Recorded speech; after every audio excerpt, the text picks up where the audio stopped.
Kepimpinan Bestari. Berikut dibacakan biodata penerima anugerah tokoh Kepimpinan Bestari.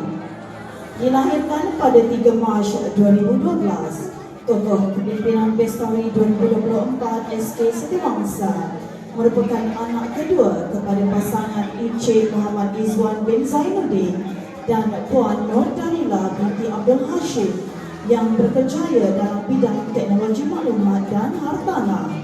Memiliki hobi bermain alat muzik seperti gitar, darbuka, conga dan lain-lain.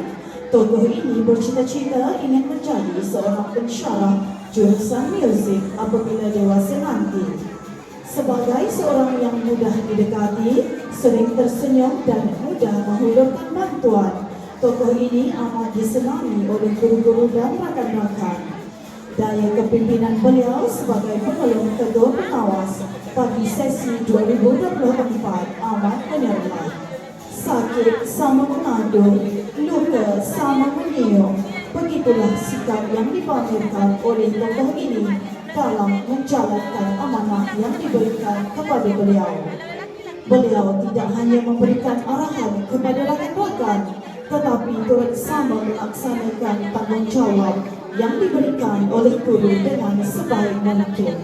Hal ini adalah kerana beliau memegang erat janji yang dilafazkan sebagai seorang pemimpin muda. Kepimpinan beliau bukan sahaja terselah di SK Setiawangsa, tetapi juga di sekolah rendah agama. Hal ini terbukti apabila beliau dilantik sebagai Ketua Pengawas SRA Muaz bin Jabal bagi sesi 2024. Dengan sikap positif dan daya kepimpinan tinggi yang dipamerkan oleh beliau, maka tidak hairanlah beliau telah dilantik sebagai Duta Sasiah Murid SK Setiawangsa bagi tahun 2023 dan 2024. Beliau juga telah terpilih untuk mengikuti program peluncuran kit atur gerak Duta Sasiah Perkasakan Karakter Karamah Insaniah pada 25 November yang lalu.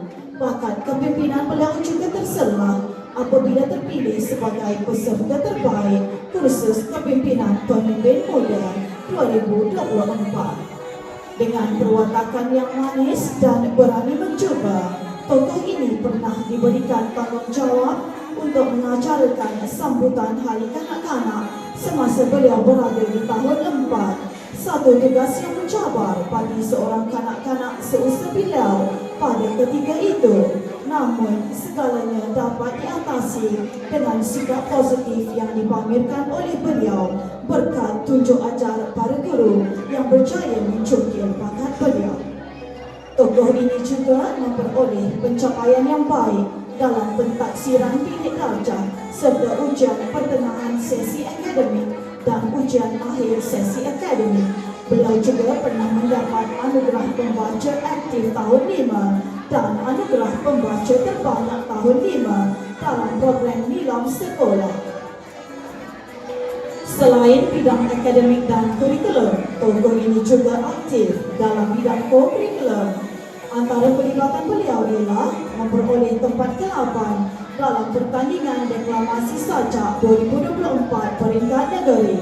Dengan bakat yang dimiliki, tokoh ini juga menjadi pilihan untuk mendeklamasikan sajak sempena program gerakan kepimpinan madani hentikan buli dan seksual yang dijalankan baru-baru ini.